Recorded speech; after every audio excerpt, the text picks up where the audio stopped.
Welcome back to the Kick and Post YouTube channel and podcast. This is the Art of MMA podcast specifically. I'm your host, Amal Thompson. I am with... You were with Roger. Yes. And that answering is right on point now. That's how I know there's no lag. Yeah. I had to wait like 30 seconds for you to respond to me last time. I'm like, this isn't a good sign. Yeah. But we're locked in this time. We gave it a week and a day to breathe. The White House card. Initial thoughts. How do you feel like the event went down? I know you were a not live viewer. You went back, and watched the fights. So how did you feel about that? So this is how I watched the fight. So I feel like I have to preface it this way because there's a lot of things I didn't see. We celebrated my wife's Mother's Day that day a week late because of obviously conflicts that we had. And so I went back on Monday morning after the fight and I watched the fights. I didn't watch the walkouts. I didn't watch the anthem. I didn't watch, all that stuff. Like I didn't know Tyson Fury came out until later. I did see Justin Gaethje's walkout later when you sent it to me. That was amazing. That was really good. Yes. The fights themselves, they were pretty good. A few things I disagree with. We'll get with that later. But I would say the production of it, the presentation of it, as far as the actual pulling off the show, I felt like they did that, and they did that well. From strictly when they're fighting, controversial messages after the fight aside, the fight itself, the fights themselves were well produced and put out there as a good product. Now we'll talk about the ins and outs of the fights and what happened and what we think of those, but it was very good. And what'd you think about it? Watching it live, I missed the first fight initially. I had to go back and watch that one. The delay kind of threw things for a loop for me because I was ready when the fights were supposed to happen. There was a weather delay of about an hour. Pushed the fights back an hour. They made it seem like it was going to be longer. Obviously, updates happened. I was working on something else. Came back, missed the first fight. The visuals were there. The claw, I think is what they're calling it, did its job. Kept the octagon dry and safe. Yep. The walkouts were cool. I like that there was still diversity in some of the walkouts. Seeing that you had Brazilian fighter, who I'm pretty sure is Mexican, in Diego Lopez, right? Diego Lopez is Brazilian. He trains in Mexico. He trains in Mexico. Now he lives in Oklahoma. Yeah. Or at least he was training with the Oklahoma State wrestling team. Yeah, he walked out to what I feel like was more of a traditional like Mexican song, if I remember correctly. Ilia, Spanish, his walkout was also pretty cool. Obviously not as impactful as Justin. It's hard to beat the Justin walkout. Yeah. Sugar did his thing on his walkout too. Don't know if you went back and saw that one. I did not. But he brought back the old Superstar song that he walks out to by Lupe Fiasco. Okay. And he did a nice twist. Like everybody's walking out of like a room of the White House or something. He came from like the front door, so the front doors were open, and he pretty much walked out of like the Beast, the limo that the president rides around in, and then did the Superstar song. So that was cool to see him come out of something like that. To take the politics out of it, which is hard because it's at the White House. I think it went over pretty smoothly. They had the fan event pretty much where they were watching on a big screen far away from the claw, and then you had like the service members under the claw. You had reputable veterans walking out with either side of the fighters, which I thought was a cool touch. I think the streaming aspect of it went fairly well. There wasn't like many drops in production or anything like that. I was impressed generally with what they did. And for me, it made me want more outdoor UFC events, which now that time has passed, I've heard Gaethje's not necessarily complaints, but arguments towards there never being another outdoor card, because he said the humidity did play a role in his breathing and his ability to keep pace, but he still looked pretty good in that. Obviously, the hype of coming out of the White House had him floating on cloud nine, something we did account for a little bit to give us a little bit of credit. But I'm sorry, Gaethje, I don't really care how y'all felt about it.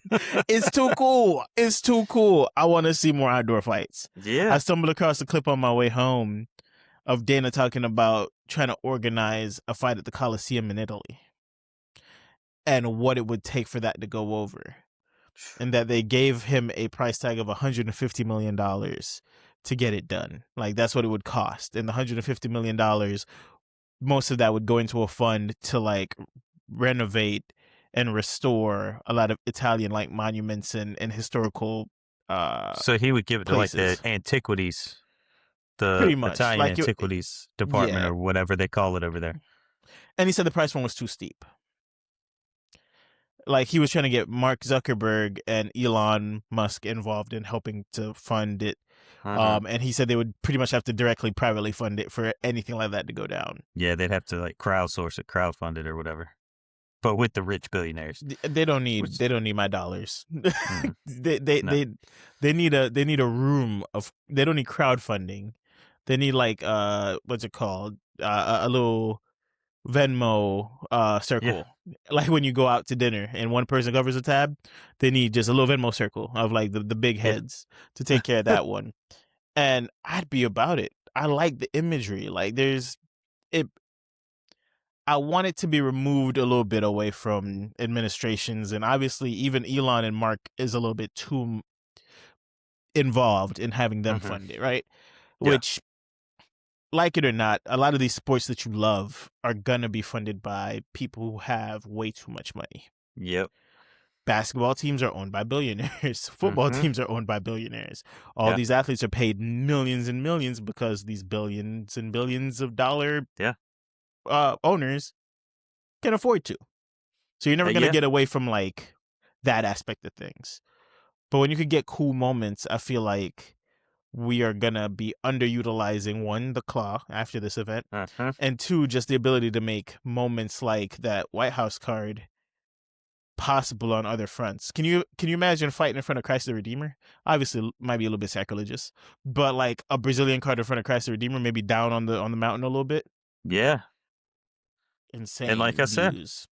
the last one, put one on Liberty Island. You got to Put get one there on by Liberty boat. Island. Yeah. Get there by the Security's ferry. tight. Yeah. Yep. Yeah. You'd have some helicopters coming in, dropping off the celebrities on a red carpet thing, or, you know.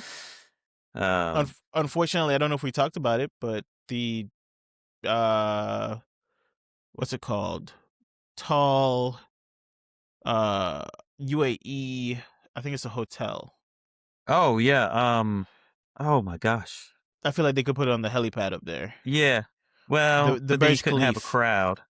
The Burj Khalifa or whatever it's called, right? Or they could do it. They have the fake islands, like it's like a palm tree that they could do it like in the middle of that or on one of those.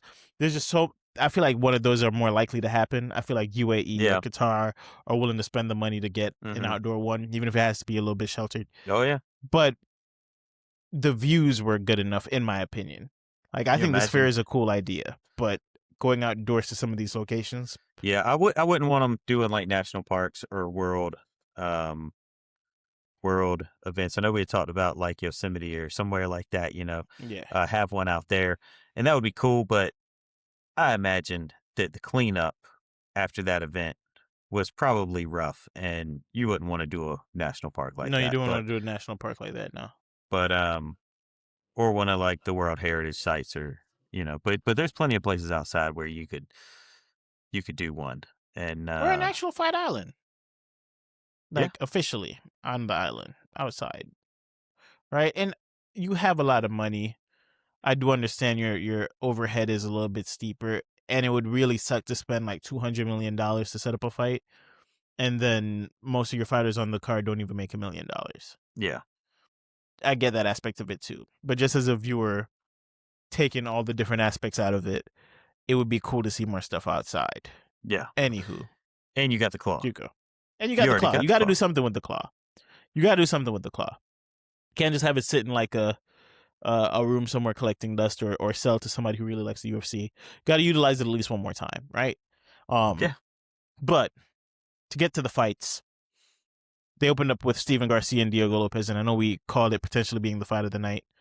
I think we're a little bit off base. I think it had potential to go Yeah. there.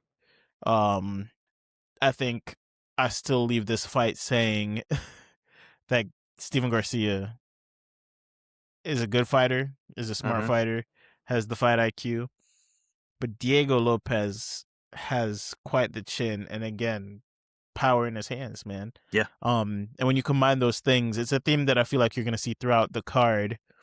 Sometimes it's not all about what you could do physically, well, what you could do mentally, like how you could script up a fight. Yeah. Sometimes your physical attributes just aren't enough. You can't match up to somebody when they're at their best athletically.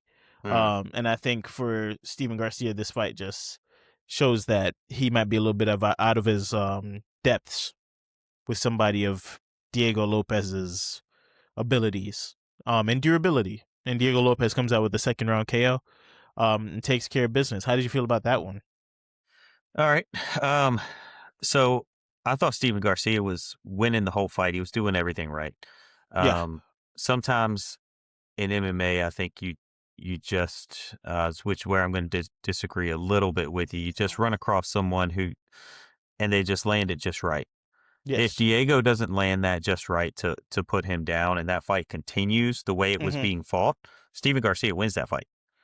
The way it was being fought through almost 2 rounds, Steven Garcia won the first round and was winning the second round.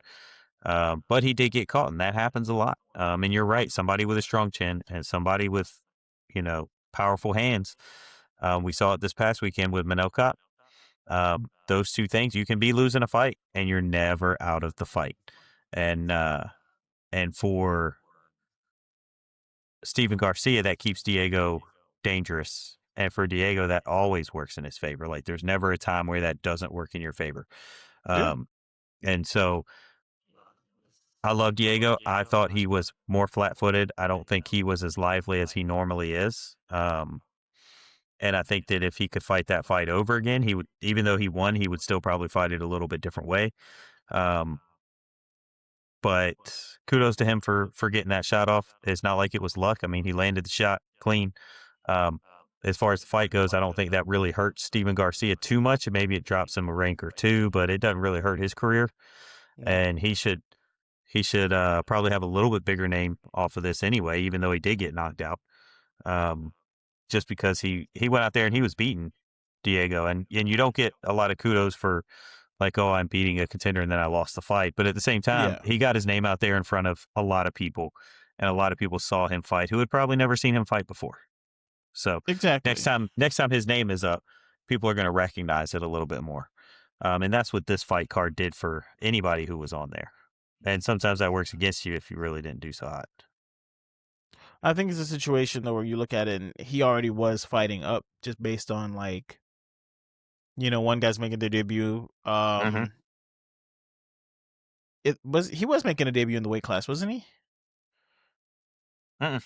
No. Okay, well, they set up a really good fight for that intro. And Steven Garcia already is fighting a name that, based on the previous guys he beat, he was on a bit of a run. But Diego Lopez is a huge name to jump. Yeah. And he looked good in there until it happened. And I know you're saying, like, people get caught sometimes. If people keep getting caught against Diego Lopez, I feel like it's less of like a... Right. It's timing, it's the right fighter, because even I called out the Gene Silva fight about how he was losing that one, and he throws the elbow and we're like, oh my gosh, he threw the elbow, but we keep disregarding like he had to throw the elbow for he that had to have happen. skill for that to land. He had to have skill for that to land, right? And I think unless you could put the IQ and the measurables together still, like a Volk, Diego Lopez is going to be a problem for you pretty consistently at that weight class. So it's just, it's one of those things, man. I think Steven Garcia still got a lot in the tank and has a lot of good fights they could make out there for him. And obviously for Diego Lopez, like, am I going to have to watch him go against Volk again? Hopefully not. I don't think this fight gets he's him there. angling himself to get back in that realm. Maybe they give him a Laurent Murphy, which, if I'm Laurent Murphy, I'm kind of getting tired of this. Yeah. what do I got to do to get there? But it seems like it's probably going to be Movsar and Alexander Volkanovski. I don't know if that got announced yet, but I feel like that's the direction they're heading. Yeah, it So in should the be. meantime, Murphy might need to take Diego Lopez to get himself back in that mix. Yeah. Um, Agreed. but yeah, good fight nonetheless. Led right into a interesting bout. I forgot the order it went to. It went in because it was so long ago, but I could pull that up. If I remember Oh, it went correctly, into though. the Bo Nickel, didn't it? Yeah, Bo Nickel versus Kyle Dawkins. Mm-hmm. I was wrong. I was wrong. I'm not gonna.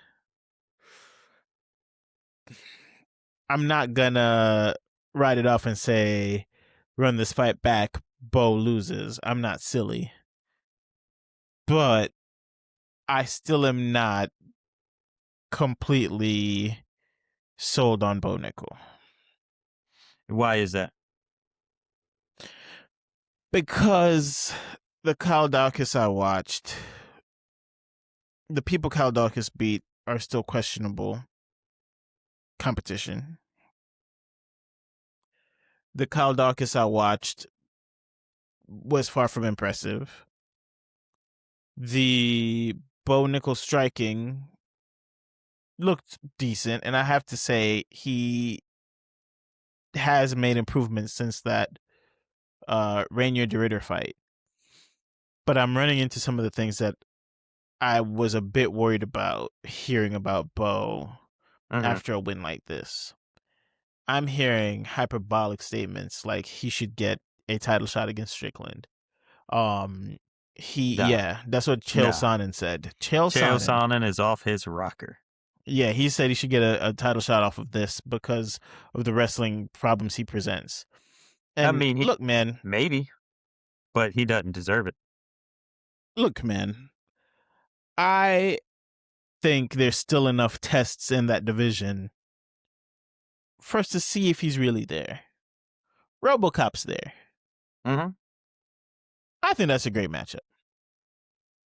And it still leads into Bo Nickel's strengths. If he wants to go in there and try to wrestle RoboCop, by all means. Are we going to see him stand and strike with RoboCop? I'm willing to watch it. If he goes in there and 100%. does that, if he goes in there and takes takes RoboCop out the way he took out Kyle Dawkins and Rodolfo Vieira, then by all means put him up there for a title fight. But we still lost, and I know this is gonna seem like I'm a hater. We still lost to Rainier DeRitter. We beat Rodolfo Vieira, and then we get Kyle Dawkins, and that's what we're gonna use to make this person. First off, a top 15 ranked middleweight, which I know we're going based on talent and what he can be.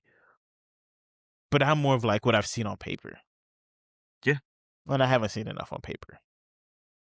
So he wins. He had crazy control before the knockout, which you called. He would be strong on the ground. He was. Kyle wasn't able to do anything off his back. I mean, he was able to defend a lot of advantageous positions off his back, which is what I thought. He would be crafty on the ground. Not able to do anything though of consequence to separate a limb or get Bo in a negative position. Yeah. And then when they got put back on the feet, I thought he was going to survive the first round. He did not. He got caught. And that happens. Bo's hands have improved. I just don't think it's improved to a championship level yet. I think he still needs more tests. What says you? All right. I think I was wrong on this fight, and I was right on this fight. You got it both wrong and right at the same time? Oh, yeah. I thought Bo Nickel would win. Not a problem. I thought his wrestling would lead to the win, and I think it did. But I thought he would wrestle him.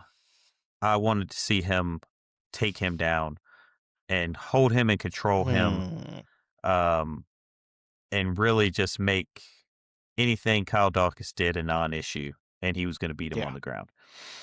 I think I overestimated what he could do to a certain degree. So Kyle Dawkins did an amazing defensive job. Bo Nickel couldn't pass his guard. He couldn't really get out Mhm. of his guard hardly.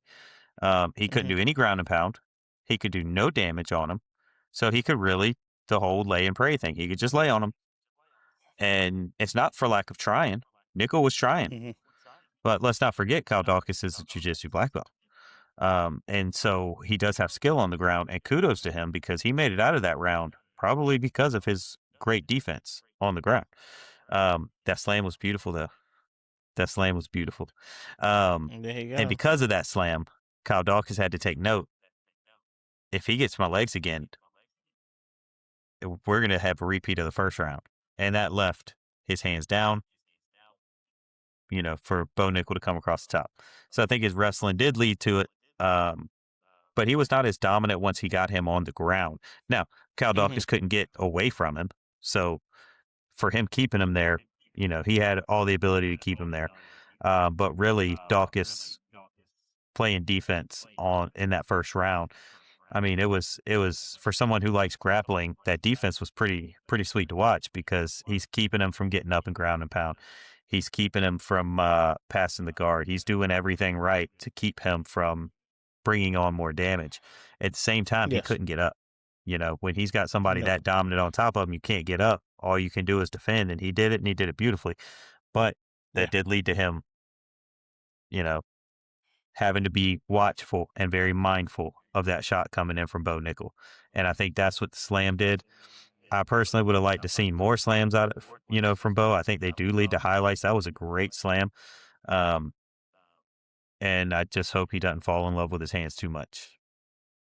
I think that'll Hard get him not to knocked when you're out. back-to-back like knockout wins. Right? I I mean, mean, it's hard. he's leading with Yeah. the wrestling. He's leading with the wrestling. If he leads with the Um, wrestling, he'll be okay. yeah. Now, as far as who he fights next, I'm looking at the rankings. DeRitter's ranked number 15 under Bo Nickel. Um, Mhm. Alaskarov is right there at 14. Paulo Costa, I don't think he's coming back down. He's at 13. No, So he's Christian gone. Leroy Duncan is out there, but I think he's got a fight coming up or just Mhm. had one. Jared Cannonier's out there. Gregory Rodriguez is out there. Israel Mhm. Adesanya's out there. Yeah. But I think Jared Cannonier or Gregory Rodriguez would be great fights for him. I love those two names, and I think those allow us not so much Cannoneer, which no offense to Cannoneer, obviously, but I think Gregory Rodriguez's power allows us to answer some questions about Bo Nickel and how Mm-hmm. much he's falling in love with his hands, Yeah. pretty quickly, or how strong he is at middleweight actually, because that's a big middleweight to go up against. Um, we follow that up with Rufy Chandler, Mm-hmm. and I'm gonna say I'm not mad at how Chandler approached the fight. I think he did try to shoot. I think he did try to get Ruffy's legs and do what he could do. I think he was just always out of range, always a step behind. And this fight shouldn't have been made. Yeah. Both guys are heading in different directions in their career. And that's okay. And I know you're putting Chandler on the card as like a kind of like a homage, like thank you for waiting for the McGregor fight that never happened. Thank you for being so patriotic. Thank you for, Mm-hmm. being a good talker. Maybe you could present some issues for Rufy, but Rufy's last fight was more competitive against a better prospect than Yeah. this one was. I think Fazeev Mm-hmm. would do Chandler in pretty badly if they fought Yeah. at this stage in their careers. So to fight backwards, obviously it's on the White House card, so it makes sense. And if I'm Ruffy, this is what I expected to do, so it worked out also. I don't think there was any level where it was a competition, and it's tough to watch somebody go out there Yeah. in the biggest moment of their career for sure, at least from a full picture standpoint. Like it's not for a belt or anything, but the type of way he presents himself as an American fighter, it's hard to see him literally run in the Mm-hmm. octagon Yeah. from strikes. It's tough, and he got finished. I think you were telling me you thought it was quick. That fight Yeah. was done after the first exchange. I understand, like, Oh giving yeah. somebody an Yeah. opportunity. Yeah, no, he's not recovering from what was happening. Right. But if I'm Rufi, sign me up for the actual next big challenge. I should be in the, top 5 mix Mm-hmm. now. I don't need, unless it's a payday, a la, I don't know. Connor's going to be in the 170 range, I think, for the rest of his fighting career. So that's not Yeah. really your realm. But if you could get somebody in there outside of that top 5 that's a big name, maybe. But you should be fighting for a belt pretty soon. And Chandler should be calling it, I think. Oh yeah. Yeah. What says you? I don't think Chandler needs to prove himself to anybody else. He had a great early career. He had a great mid career. Yeah, he did his thing. He He had a came over great from time coming Bellator. into the UFC. He Yeah, was successful. I think, much like somebody we're going to talk about later on this career. I think the career's done. You know, yeah, um, for him, he's got a lot to offer in coaching, probably strength and conditioning. that's Um, what I'm saying. Stuff like that. That he's got a career and he's got a family. He loves his family. He can be at home with his family a lot more, and he can set up and do some things and become part of other fighters' stories as well. Um, I did think it was a quick stoppage. I don't think it was should have been a fight ending stoppage right there. I do think I want to be very clear about this. Ruffy was going to win that fight. Michael Chandler was Yeah, not going to win that fight. He was probably not going to recover from that. no. But those blows were not landing, and the ref just jumped in and stopped it. And I thought it was a little bit early. I think Michael Chandler complaining about that is probably rightfully so. But From his but you perspective, he's going to complain about it. yeah, But what are we but you doing? you were gonna lose that. Um, Yeah. he had one good shot attempt, and he had a second Okay. one that was kind of a little more serious. All the rest of them were just kind of feints. He wasn't really trying to get a leg. If it was there, he was going to take it, but he was not shooting. He had one where he shot in real hard, got him back to the fence, and Ruffy got away from it. And you're like, Um, ooh, ooh, and then it wasn't that. but if he would have kept doing that, I think eventually he would have found some success in that. Now, for Ruffy's future, I Mm-hmm. still want to see him tested on the ground, but there is a fight out there that could test him on the ground and also test his hands. Let me hear it. Kian Salkill just won. He's ranked ahead of Ruffy. Okay. Okay. He is ranked number 7. Ruffy is ranked number 10. Look, you got Patty Pimblett. No, he's ranked number 8, and Ruffy's ranked number 10. Patty Pimblett is in between them, and neither one of them are getting the Patty fight. Patty's going No, to they're fight not. Patty's an trying to upper echelon there. The one BSD who can guy. test Yeah. his grappling is Gamrot, who is Mm-hmm. also up there. Moicano is there. I don't really want to see that fight. Moicano doesn't want that fight either because I don't think Ruffy's here to sell fights. Yeah, And Moicano's looking for somebody who's going to help him sell a fight. yeah. Kian Salkill, Not though, Pat. I think Kieran that's the fight to Salkid, what make. he does well will help him sell the fight. Mm-hmm. Like his ability to kick and apply all that pressure and Yep. yeah, I think he's a creative striker. Obviously, that's And he no can get hit question. and recover, and he can Yeah, grapple some. So I think that makes a yeah. great fight. If you're looking for two people that are not looking to back off, I think that's an Mm-hmm. amazing fight to make. They're both, uh, rising stars. So none of them are looking to like protect a position at this point. They're looking to get that title. And I think you put both of No, for those sure. in there and you see what you got in that. I think that's a good test for Ruffy because right now, until I see him really like defend Lock on the in. wrestling and stuff, I'm not as Yeah, sold that he's going to be able to be a champion. He's going to be an entertaining fighter, but is he going to be able to be a champion? And so I want to see that. But before I see that, I really want to see him against Salkill. sheesh. Okay, you're putting him out there in the hot water pretty quick, but sink And or it puts swim, them I both in the hot suppose. water because he could, It does. It does. It does immediately put him in the hot water. mhm. Let me see Up there, who you're we in, got. there's no easy fights there. No, it's not.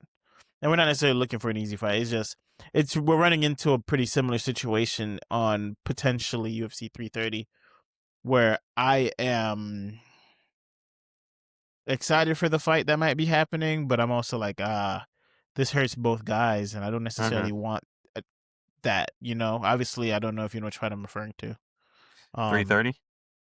Yeah, they're trying to put Morales Prates on 330. But they haven't yet, right? No, it's not announced yet, but they're trying to put it on there, and I feel like, yeah, it's good for the viewers, it's good for the card, but like neither guy's gonna, unless it's a early knockout, neither guy's gonna make it out of that fight scot free, Mm-hmm. and I feel like it doesn't do a huge benefit for the loser. Obviously, the winner is gonna get the next title shot, so that's why you're doing it.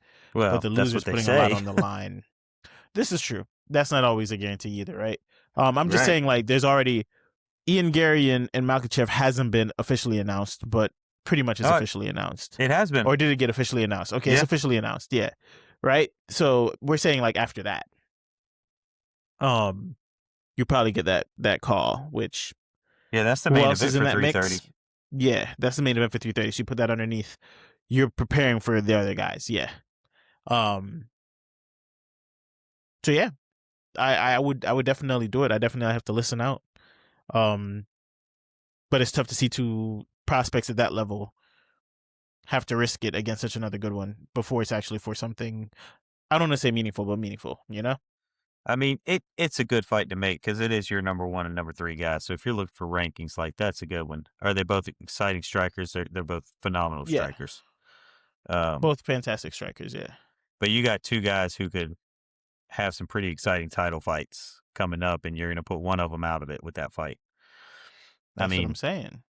it's as so far as business decisions goes, it's hard, man. But they got to fight. They got contracts. They got to fight. They're not Hmm. getting a title fight unless they want to hold out. That's true, and that doesn't do you much good either. One guy who needs to just wrap it up though, our boy, the Black Beast, or the Beast, more lovingly, I would suppose. Um, Hokit did what we expected him to do. He fought a smart fight. Yeah, I've never seen Derek Lewis look that slow. yeah. I've never seen Derek Lewis look that out of wits in a fight. I've never seen Derek Hmm. Lewis swing for the fences the way he was swinging for the fences in that fight. Yeah, He was going for the ultimate KO or nothing else. It was yeah. telegraphing all of them. There was no jab work. There's none of that. It was swing for the fences, and Hoki was able to just do whatever he wanted in there. Hmm. Um, we figured it'd be by stoppage. We learned a couple things about Hoki in this one. He is not a jiu-jitsu black belt. He is Hmm. not a ground specialist because I've never seen. I say this with the I think it was the Wang Kong fight. No, it wasn't the Wang Kong fight, but it was a women's fight where she was trying to get a rear naked choke, I know what and you're it talking about was. now. I think it was Wang Kong trying to Yeah. do a rear naked choke, and it was like, my gosh, the technique on that is just terrible. Are you talking about the The armbar? arm bar, oh my goodness. I have an opinion on this. He was Let not me hear trying to it. get a submission. I mean, potentially, He but was he like, was not he was playing with his food. well, he sold me because like that was the worst attempt at an armbar I've ever seen. So I think I he would even made the hope it was a face fake like he was armbar. trying. I do not think he was Yeah, trying to get that armbar. There were a couple of times where I think Derek Lewis tried to give up in that fight, get and out of that Hokit fight. would Yeah, not let him give up. he wouldn't let him get out of it. I Yeah, he don't think he forced him. cranked that armbar. I don't think he No. really tried. His hips were flat to the ground. He never lifted his Yes. hips up off the ground, and I think he was just playing with his food. I think he's And I mean that sucks. he's too That definitely competent sucks of a to allow wrestler somebody like that. to have been in this sport for even a year Yeah. and not know how to at least make a decent attempt at it. So I think he was playing with his food. I think he was messing with Derek Lewis. I think he was playing for the fans. There were Yeah. times when Derek Lewis, I think, would have been fine laying down and Hokit backed off of him to keep the fight going for a little bit. I think he wanted to carry the humiliation on longer. And I think that was his attempt. I think it was a lot more malicious than it was incompetent. I think it was, I can finish this fight if I want to finish this fight, and I don't want to finish But this I'm fight. not going to do it that way. Yep. Yeah. All right. Well, kudos to him if that's the case. Kind of a jerk move, but I understand. Yeah, you do have the upper hand to do it with it as you wish, right? Mm-hmm. But I leave the fight with what I expected, him winning. I don't want to get into the post-fight antics. I don't want to bring any light to that. It was, yeah. I'm tired of the act or not act. If this is who he is kind of annoying. I don't even want to bring light to it, right? Yeah. I think a good fight for him potentially. Alex Pereira. Give him Poatan. Interesting. Outside of that, if we can't get Aspinall back, which Aspinall claims he could be back, give him Gane. I don't want to see anybody in between. I guess you could go Sergey Pavlovich. You want to give him if a you really title want to shot after that one. Yeah, I don't. At this point, look, we made him fight number 4, Roger. We made him fight number 4. I mean, am I wrong? Yeah. No, you're right. You're right. He shouldn't have been fighting Derek Lewis. No. He did it for the vibes because it was on the White House lawn and because he had something stupid he wanted to say in front of millions of people. That's why he did it. By the way, we won't give any light to what he said, but also it wasn't the first time he did it. No, he did he's it done after it before. He won the LFA title, word for word almost, if not exactly the same word exact for thing? Word. Yeah, exactly. Okay, because I know he called somebody else UFC knew what they were getting when they got him. That was not his first time making that. Oh, that's fantastic. Yeah. I love hearing that. That came LFA, that was almost his same quote. After he won their title. But as far as his fighting goes, Sergey Pavlovich is out there. He's looking for a title shot, I know. Volkov is out there.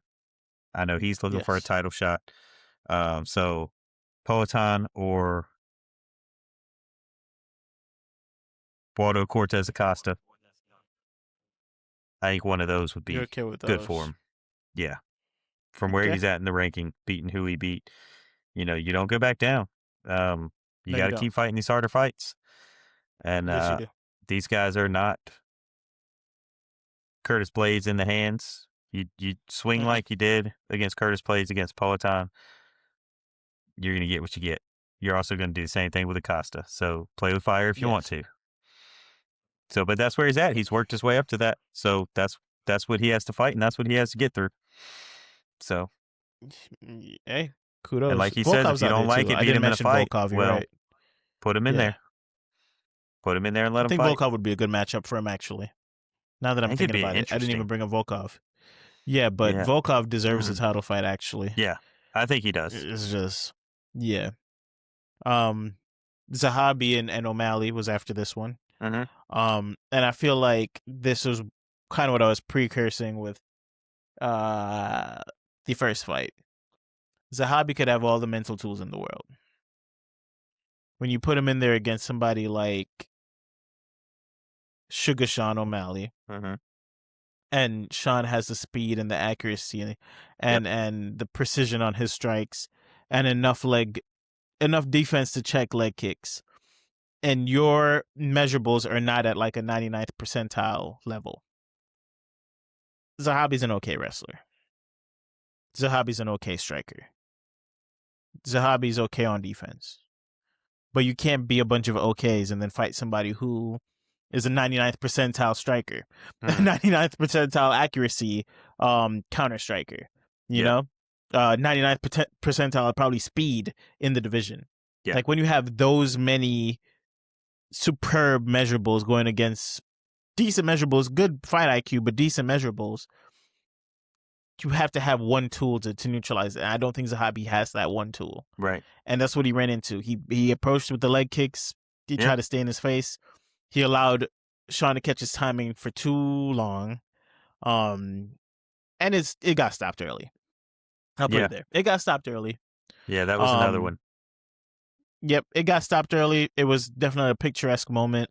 That's probably what caused it. Sharp on O'Malley's point to take advantage of the drop. Yeah. Right? Which he's done this his whole career. Let's not act like he hasn't done this his whole career. And I will say he's almost killed a couple guys because they didn't stop it early. So like, Yeah. the guy who was flat on his back and they didn't call it, and then he essentially dribbled his head off the octagon. Yeah. There's been moments like that in his career.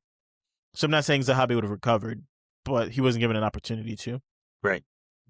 It was a great win for Sean, but it's a very similar situation.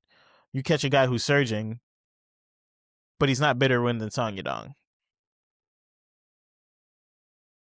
I think Song Yadong's Yeah. still a better win on Mm-hmm. Sean's Absolutely. resume Yeah. than 100%. Zahabi. So we're calling for the title shot off of it, rightfully so. But it just leads me back to the same thing. Like we took the risk for the sake of the card, and it doesn't do too much for you. It would have done great for Zahabi, but it doesn't do too much for you. Yeah. And he's probably gonna get what he was looking for off of it, because it's part of the benefit of doing an event like this and being a part of the card in favor of the UFC. 100%, right? But I just don't think it was a very competitive fight at all. And it didn't do too much for me in that regard. Is what it is. I digress. How do you feel about it? Okay. Pretty much the same way. The knockout was classic. He gave the salute. I don't think they should have stopped it there. I think they stopped it because he stood there and gave the salute, whereas Zahabi was not out and had the chance to recover.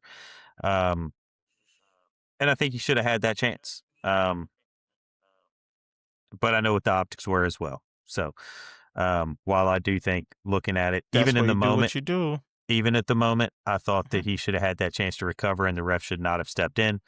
But he did step in, taking that chance away from him, and that's part of the fight game. The way it is, the referee has to do what he feels like he needs to do to protect the fighter. And from time to time, you get these controversial calls. I think this was one of them that they got wrong. But I do think eventually it would have went that way had they given him that chance. He's a tough guy, so maybe it doesn't. And then at the end of the fight, you see what the judges say about it. He would have definitely lost that second round that it happened in, but maybe he wins that first round, and maybe we don't know what happens in the third round. But that's not We what know happened. Zabi has a knack for pulling out those He does decisions one way or But another. it doesn't matter what we think, because O'Malley ends up with the W on his, and I think it would have went that way anyway. So I don't have too much of a complaint. Just that I thought that one and the one that we talked about earlier was stopped early.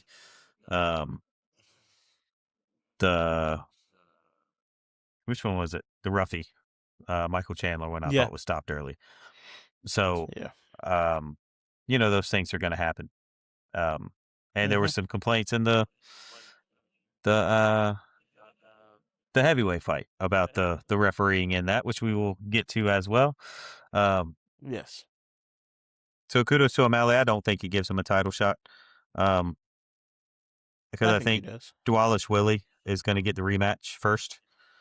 And if they don't give it to Dualish Willie, then maybe O'Malley gets it, because Umar already has another fight lined up, which I thought was dumb for him to take a fight with somebody who is outside or just in the top five, with Martinez.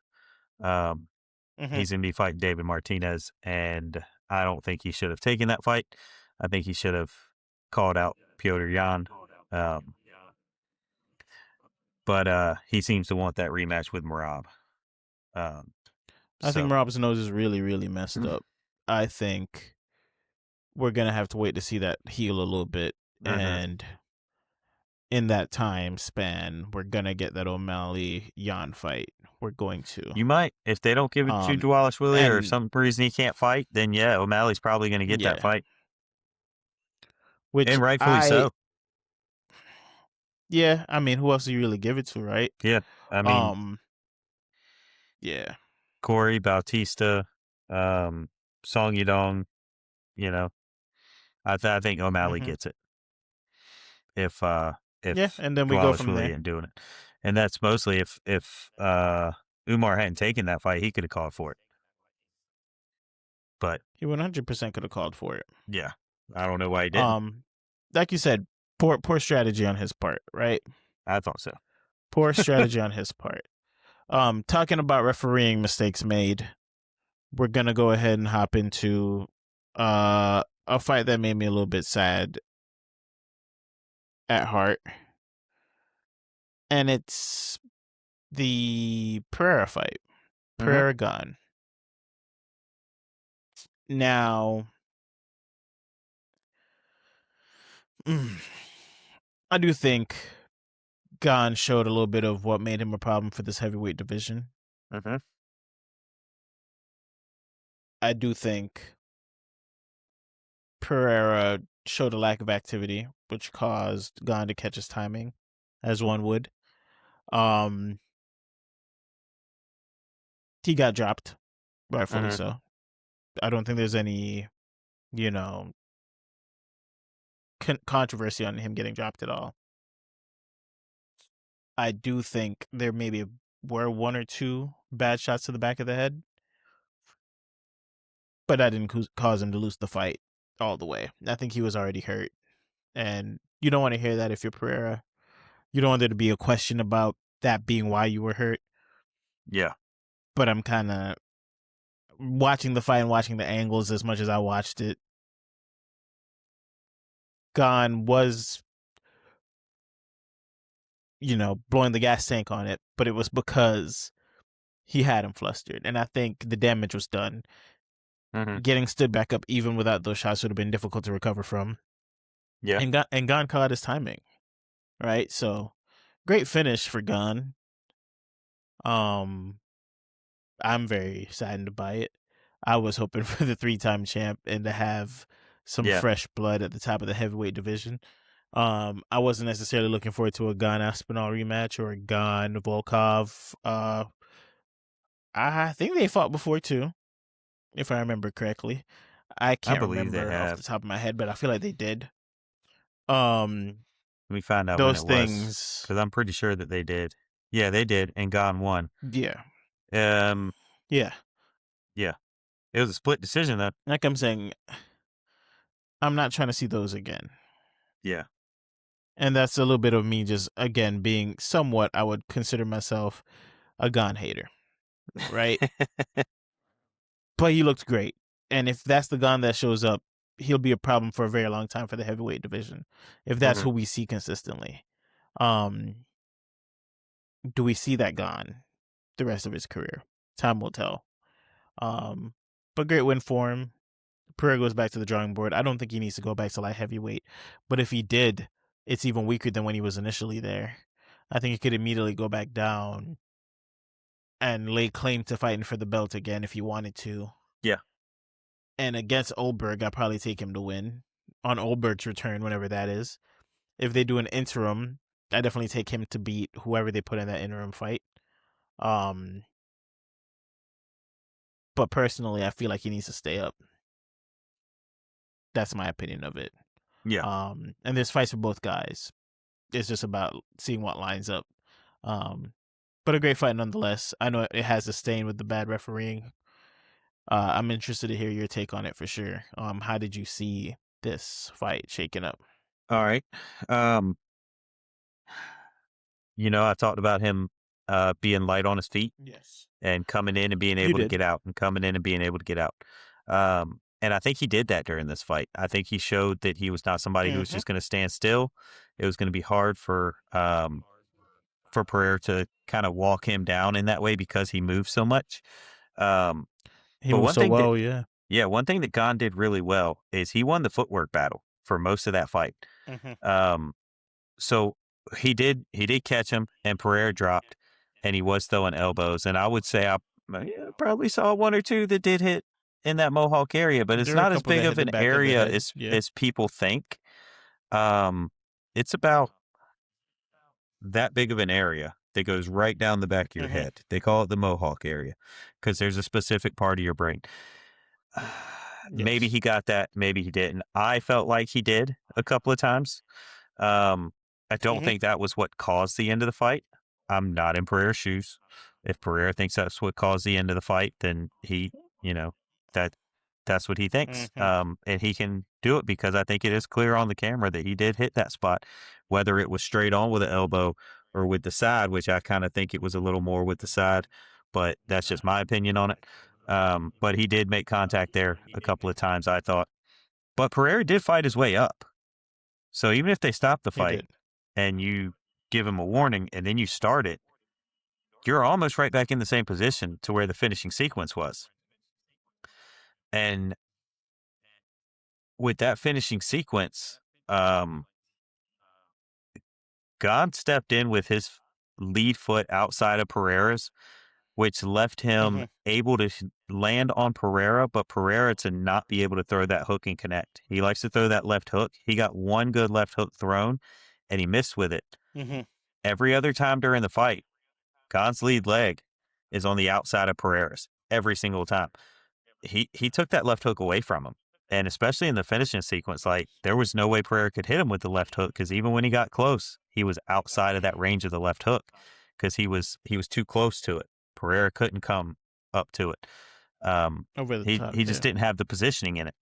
Um, and so for Gon, I thought, I don't, great, great plan, great plan to take out Pereira. And if he fights like that against some of these other strikers, he's going to do pretty well.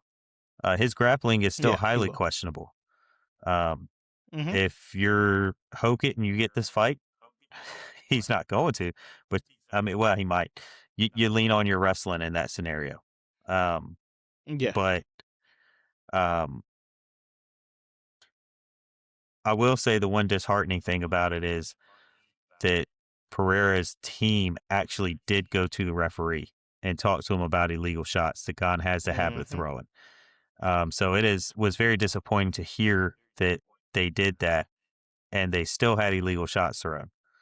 I don't think it would have That changed it the fight didn't even much. matter.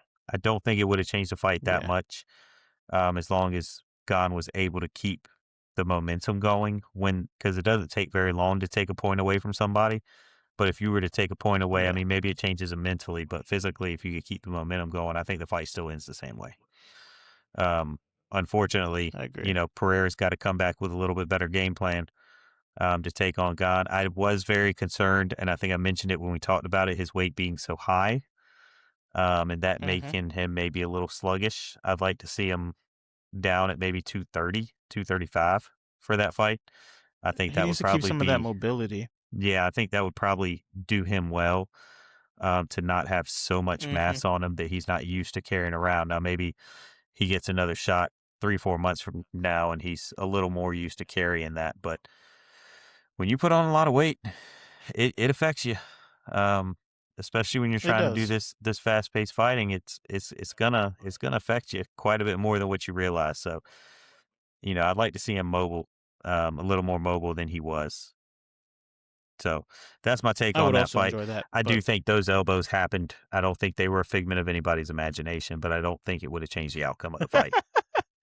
you said I don't think it's a figment of anybody's imagination. I respect Nope. that. It's tough to see it go down that way.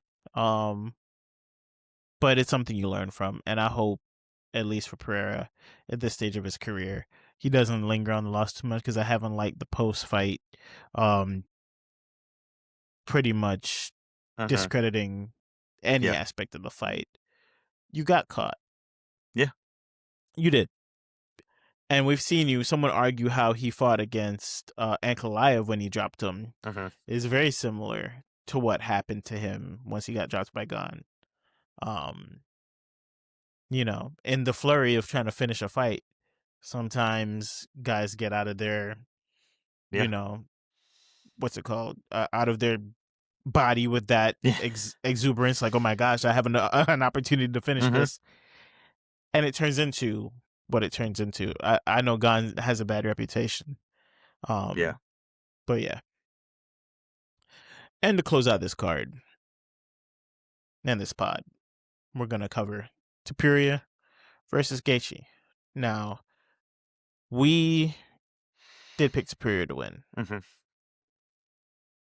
We also said this was the biggest moment of Justin Gaethje's career, Mm-hmm. and Ilia might be looking past him. I don't think Ilia was looking past him. I take that back. I do think Ilia was prepared for this fight.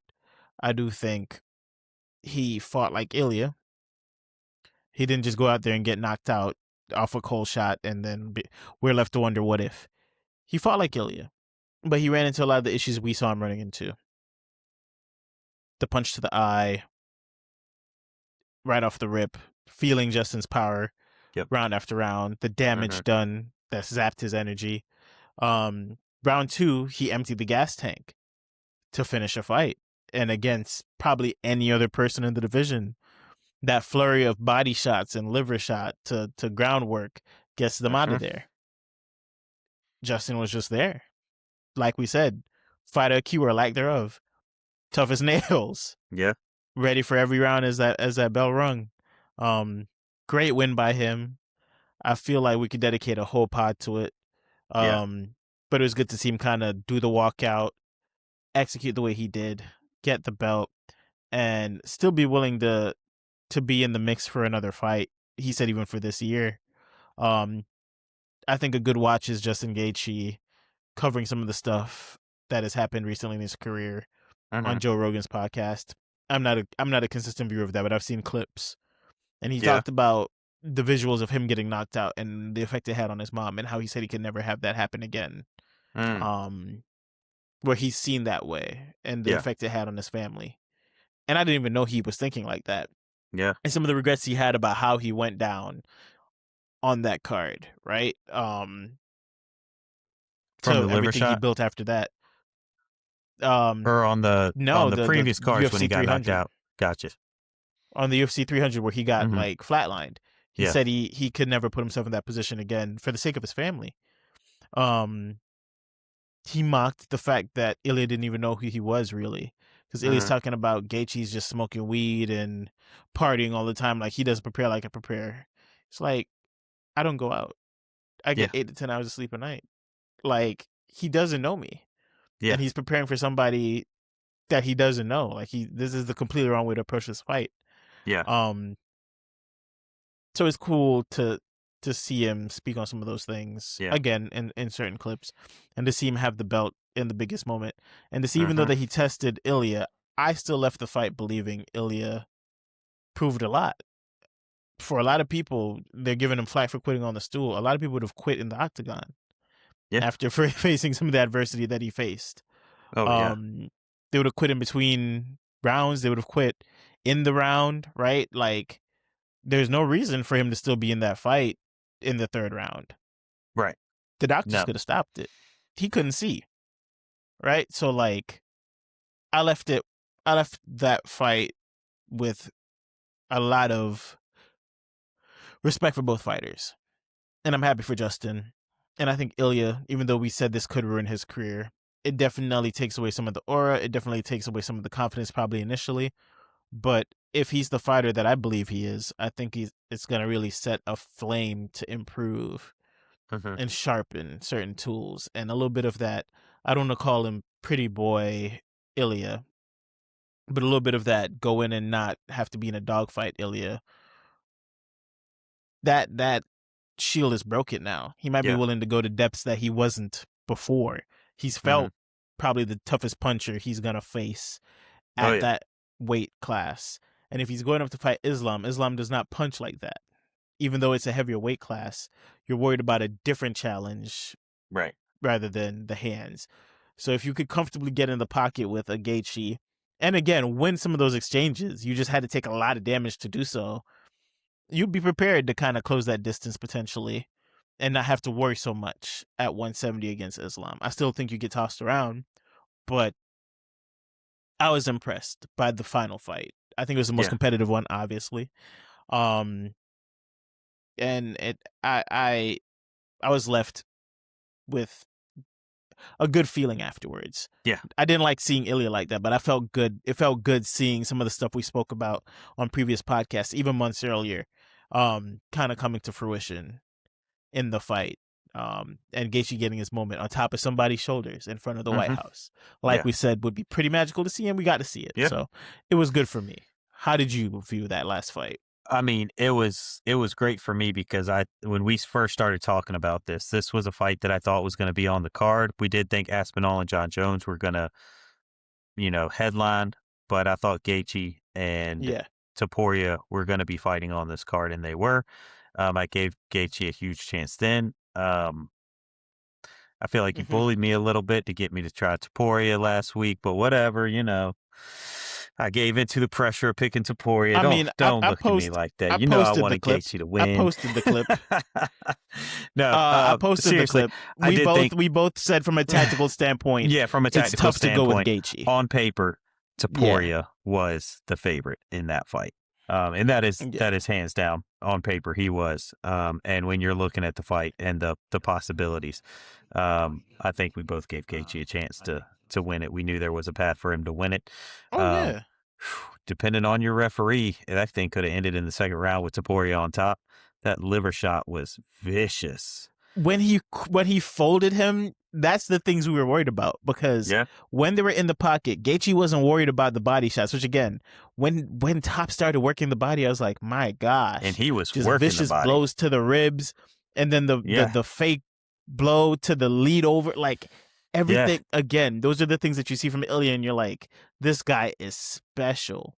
I'm going to be honest with you. I know but everybody Gaethje was just in there like, ugh. Yeah.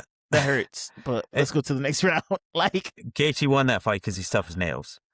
And I think Topuria partially lost that fight because Gaethje could take everything he had. And he recovered from the liver shot, and he took everything he had. I do not think they should have sent Topuria out there to fight that fourth round. I think they should have stopped it after the third. As soon as he said he couldn't see, whether even if it was to his corner, if anybody overheard it, and anybody could overhear that. As soon as the doctor heard he couldn't see, that should have been the end of the fight. You should never let the fighter decide. Should have called it. And I'll be honest with you, there was a fight that happened this weekend that I'd like to talk about with you someday, even if it's not on the podcast. But they let these fighters decide when they shouldn't let these fighters decide to go back out there. And the doctor should make that decision. It's his decision. They should not have let Topuria go back out there and fight in that fourth round. I think it only did further damage to him. And he ended up doing the same thing, and Gaethje hit him so many times. I don't know if that was a bone sticking out of the, poking, out of the side of his right eye, but to the side, he was beat up. But Gaethje put on a great I'll give you show. the flip side of the argument, though. Based on round one, where Ilia looks like Ilia's never looked. Granted, it's just one round. Yeah. Look what he came back and did round two. Yeah. So, like, yes, he's very beat up in round three to the point where he's visually impaired, right? Mm-hmm. But this is an undefeated guy with his belt, and he said he wants to go back out there.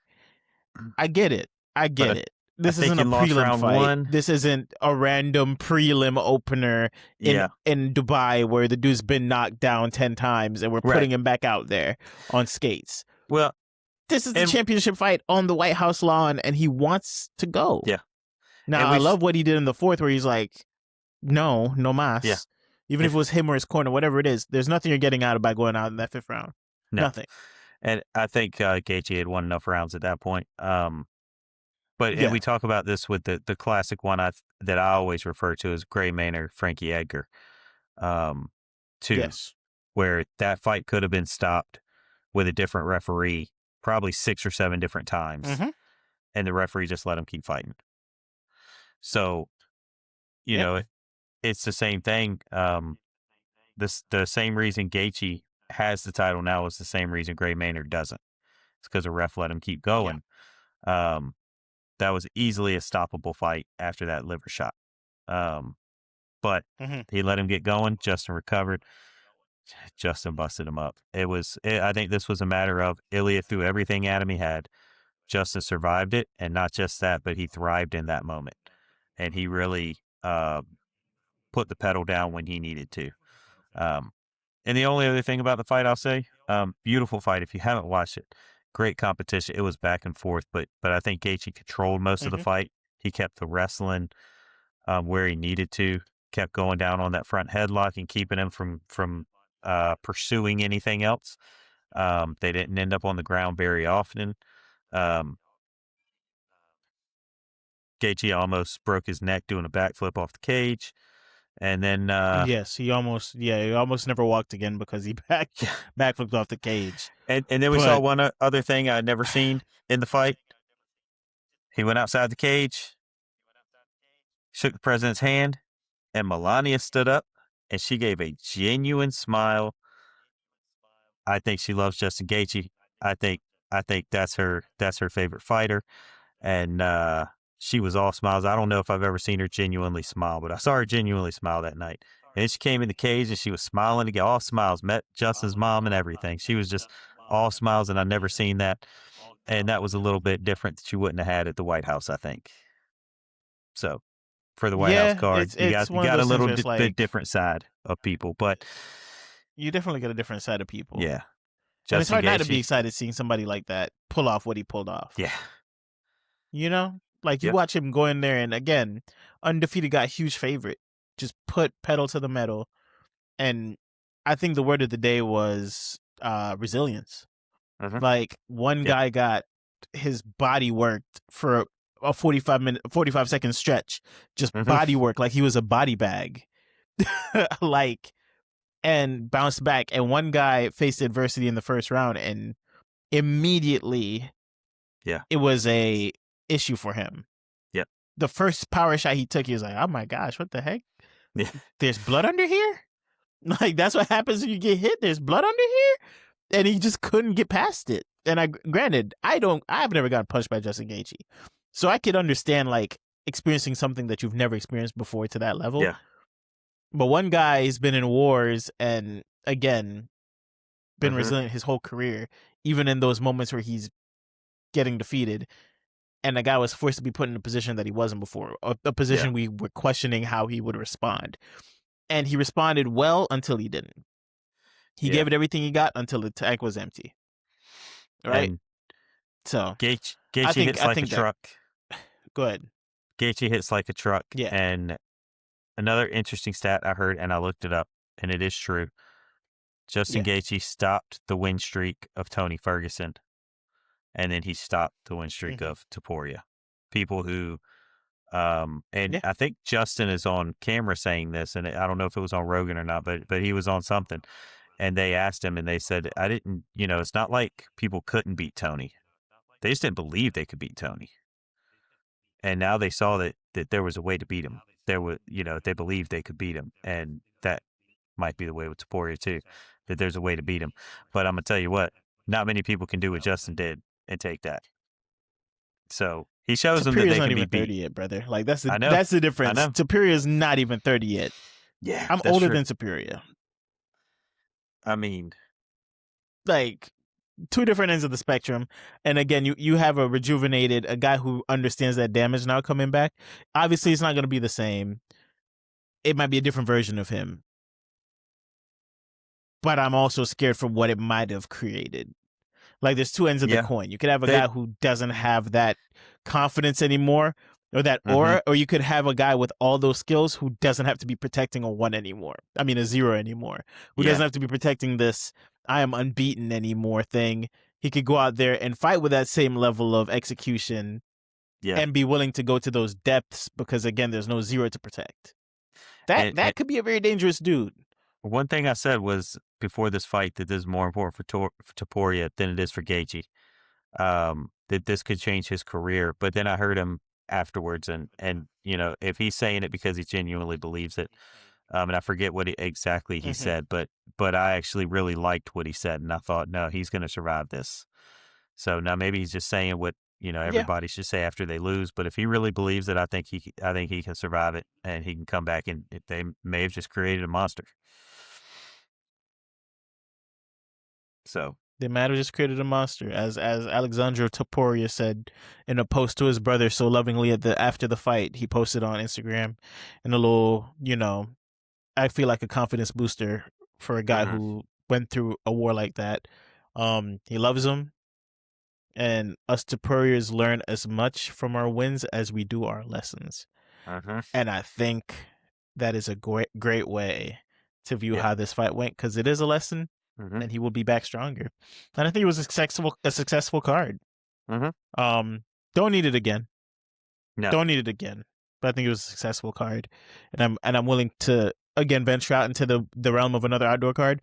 But if they don't do it again and it's one and done, so be it. Glad I got to experience it. I'm just on board now for more competitive fights, things leading in the right direction. Us potentially getting a better ranking system going forward. The AI rankings have not been what we expected them to be. but I'm sure they're working the kinks out. But this was a good one. I'd like to appreciate all of you guys for tuning in, watching our coverage of these fights, watching how everything goes down on the MMA scene. We will see you on the next time that we post the pod. But until then, peace.